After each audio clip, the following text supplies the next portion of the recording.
और यहाँ उपस्थित मेरे प्रिय किसान भाइयों और बहनों, आप सबको दोनों हाथ जोड़कर और शीश झुकाकर प्रणाम करता हूं। आप सबको नमस्कार करता हूं। भारत और खेती में काम करने वाले, खेती के लिए इतनी संस्थाएं और इतने लोग हैं। केंद्र सरकार, राज्य सरकार, ICAR, जिसमें 16,000 वैज्ञानिक हैं जो रिसर्च करते हैं, शोध करते हैं। 113 हमारे अलग अलग कृषि अनुसंधान परिषद के अलग अलग इंस्टीट्यूट है, अलग अलग संस्थाएं, जिनमें से 11 तो महाराष्ट्र की हैं। आज मैंने सभी 11 को कहा कि सब नागपुर में प्रस्तुत होंगे। मुख्यमंत्री जी के नेतृत्व में रिसर्च करते हुए महाराष्ट्र को आगे बढ़ाने का संकल्प लेना है। प्रगतिशील किसान है, FPO है, कृषि विज्ञान केंद्र है, काम सब कर रहे हैं। लेकिन कई बार मैंने देखा कि 11 ही संस्थान महाराष्ट्र के आपस में एक दूसरे से बात नहीं करते। एक की दिशा एक है, दूसरे की दिशा इधर है, तीसरे की उधर है, चौथे की इधर है। और केवल मैं कृषि अनुसंधान परिषद के वैज्ञानिकों की बात नहीं कर रहा। अलग अलग संस्थाएं अपने अपने ढंग से काम कर रही है, कोई दाईं तरफ, कोई बाईं तरफ। मेरे मन में यह विचार आया कृषि मंत्री के रूप में कि शिवराज, अगर इन सब संस्थाओं को जोड़ दिया जाए, इनका लक्ष्य तय कर दिया जाए, लक्ष्य प्राप्ति का रोड मैप बना दिया जाए और उस पर पूरी मेहनत से चला जाए तो चमत्कार किया जा सकता है। खेती में चमत्कार किया जा सकता है।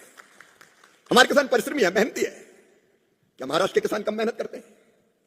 क्या विदर्भ वाले कम पसीना बहाते हैं? लेकिन सही दिशा, ठोस रणनीति बनाने की जरूरत थी। और इसलिए देवेंद्र जी, आज महाराष्ट्र से कृषि मंत्री के रूप में मैं उद्घोष कर रहा हूं, एक राष्ट्र, एक कृषि और एक टीम। माणिकराव जी कह रहे थे कि आप सहयोग करें तो हम तो आपके लिए हैं। तुमने पुकारा और हम चले आए, काय की चिंता करें। केंद्र सरकार आपके साथ है। अगर सब मिलकर एक हो जाए और एक दिशा में चले तो सचमुच में चमत्कार होगा। और मैं इसलिए कृषि मंत्री नहीं हूं कि कृषि मंत्री बन के इतराता रहूं, साला मैं तो साफ बन गया। अगर हम कृषि मंत्री बन के किसानों की हालत में परिवर्तन ही नहीं कर पाए तो कुर्सी पे बोझ है फिर काय के लिए। और दिन रात मन बेचैन रहता, और बेहतर कैसे करें और अच्छा कैसे करें। अभी मैं 2-3 दिन था मिजोरम, नागालैंड, आसाम, वहां से लौट के रात को दिल्ली आया, सवेरे महाराष्ट्र। और महाराष्ट्र इसलिए कि आज मैं कहने से रुक नहीं पा रहा हूं, यहां के मुख्यमंत्री सचमुच में अद्भुत है।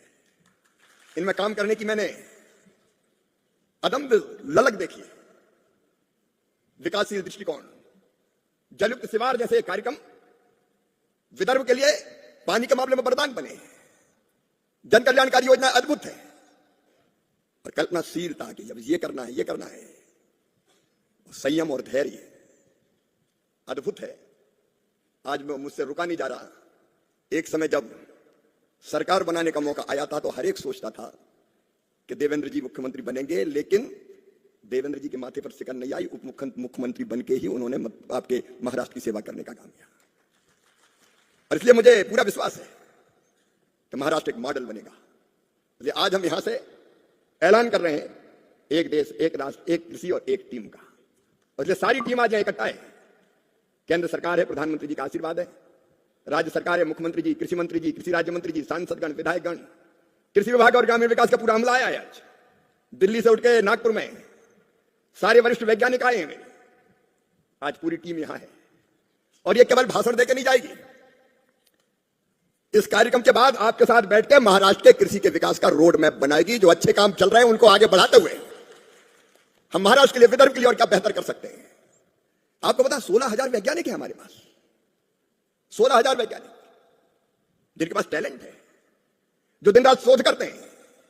लेकिन वैज्ञानिक शोध करते हैं लैब में और किसान काम करता है खेत में। एक लैब में है, एक लैंड पर है, लेकिन लैब और लैंड को कभी जोड़ा ही नहीं गया। हमारी कोशिश है कि वैज्ञानिकों को किसानों से जोड़ के हम प्रयोगशाला और खेत को एक कर दें ताकि पूरा लाभ रिसर्च, शोध और अनुसंधान का मिले। हमारी रणनीति है खेती को लाभ का धंधा बनाने की।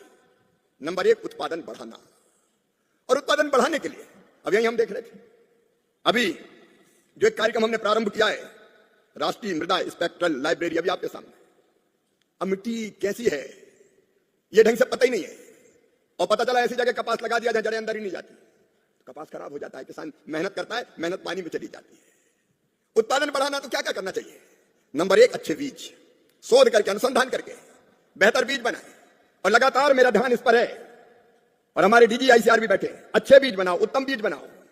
अभी 2 किस्में धान की हमने जारी की है जीनोम एडिटिंग पद्धति से, जिसमें 20 से लेकर 30% तक उत्पादन बढ़ेगा और समय जो है अवधि धान पकने की 20 दिन कम हो जाएगी, पानी कम लगेगा और मीथेन गैस का उत्सर्जन कम होगा। जीनोम एडिटिंग पद्धति से पहली बार हमारे वैज्ञानिकों ने चमत्कार किया है, मैं उनका अभिनंदन करता हूं। अच्छी फसल देने वाले, कम पानी वाले, जलवायु अनुकूल, तापमान बढ़ जाता है। अब टेम्परेचर बढ़ जाए तो पता चला कि उत्पादन आधा हो गया। तो बढ़ते हुए तापमान में, क्लाइमेट चेंज के मौसम में, ग्लोबल वार्मिंग के खतरे से निपटने के लिए कैसे बीज चाहिए, वो बीजों का निर्माण, उसमें दिन और रात हम लगे हुए हैं। और अच्छे बीज कैसे, और बेहतर बीज कैसे। पर हेक्टेयर उत्पादन दुनिया के कई देशों से कम है। हमारी कुछ मर्यादाएं, कुछ सीमाएं हैं। हम अभी दुनिया में जो बीजों का इस्तेमाल होता है वैसे कई बीजों का इस्तेमाल अभी नहीं करते, लेकिन हाइब्रिड बीज, हम जेनेटिक मॉडिफाइड सीड की बात नहीं कर रहे, लेकिन जीनोम एडिटिंग के माध्यम से बीज बनाना, किसान भाइयों अच्छे से अच्छा बीज आपको उपलब्ध कराना, उत्पादन बढ़ाने के लिए जरूरी है। नई कृषि की पद्धतियां जरूरी है। मिट्टी कैसी है ये हमें पता चलना चाहिए। कई बार सॉइल हेल्थ कार्ड तो बन जाते हैं, किसान खोल के भी नहीं देखता कि उसमें लिखा क्या है, जमीन में कौन कौन से तत्व है, ऑर्गेनिक कार्बन कितना है। हेलो किसान भाइयों, तो चले जानते हैं। केंद्रीय कृषि किसान कल्याण और ग्रामीण विकास मंत्री श्री शिवराज सिंह चौहान ने आज महाराष्ट्र के नागपुर में विकसित कृषि संकल्प अभियान के तहत आयोजित किसान सम्मेलन कृषि संवाद में हिस्सा लिया और उपस्थित जनसमूह को संबोधित किया। इस दौरान केंद्रीय कृषि मंत्री शिवराज सिंह चौहान और महाराष्ट्र के मुख्यमंत्री देवेंद्र फडणवीस ने कृषि क्षेत्र में उत्कृष्ट कार्य करने वाले प्रगतिशील किसानों को सम्मानित किया और शुभकामनाएं दी। कार्यक्रम में महाराष्ट्र सरकार ने कृषि मंत्री एडवोकेट मणिकराव कोटाके, मंत्री श्री आशीष जायसवाल, श्री चंद्रशेखर बावनकुले, भारतीय कृषि अनुसंधान परिषद के महानिदेशक, अन्य व्यक्तियों भी मौजूद थे। उसके लिए मैकेनाइजेशन, मैं बहुत विस्तार में उसके नहीं जाऊंगा।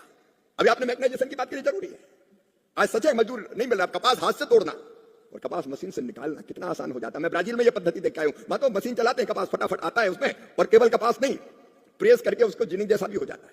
तो हमारे यहाँ मैं महाराष्ट्र सरकार का अभिनंदन करता हूं। अगर कपास के लिए नई मशीन हम ईजाद कर रहे हैं तो भारत सरकार पूरा सहयोग करेगी। और मैंने भी अपने मैकेनाइजेशन डिवीजन को ये निर्देश दिया है कि बनाओ ऐसी मशीनें जिसमें कहां तक तोड़ने की जरूरत ही नहीं पड़े और अपने आप कपास निकलती चली जाए। ये संभव है, ये संभव है और उस दिशा में हम लोग काम कर रहे हैं। इससे उत्पादन की लागत घटेगी। कई और उपाय है। मैं इस बात के लिए भी महाराष्ट्र सरकार को बहुत बहुत बधाई देना चाहता हूं। प्रधानमंत्री किसान सम्मान योजना के साथ नमो किसान सम्मान योजना भी उन्होंने बनाई है, ताकि किसान के खाते में डीबीटी के माध्यम से सीधे पैसे पहुंच सके। और कई चीजों पर हम विचार कर रहे हैं।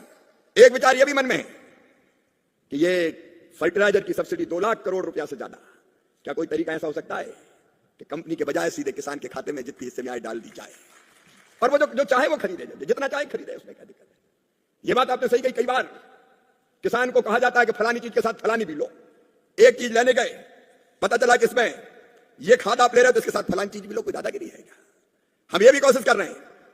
माननीय मुख्यमंत्री जी, एक नया कठोर कानून, सीड एक्ट, अगर किसी ने गलत सीड बेचा तो छोड़ेंगे नहीं उसको, किसी भी कीमत पर बनाया तो छोड़ेंगे नहीं तो किसान तो तबाह और बर्बाद हो जाता, उसके पास कुछ बचते नहीं। महाराष्ट्र में हमें एक और इसी महीने, देवेंद्र जी, उसके लिए भी आपसे तारीख लेना है।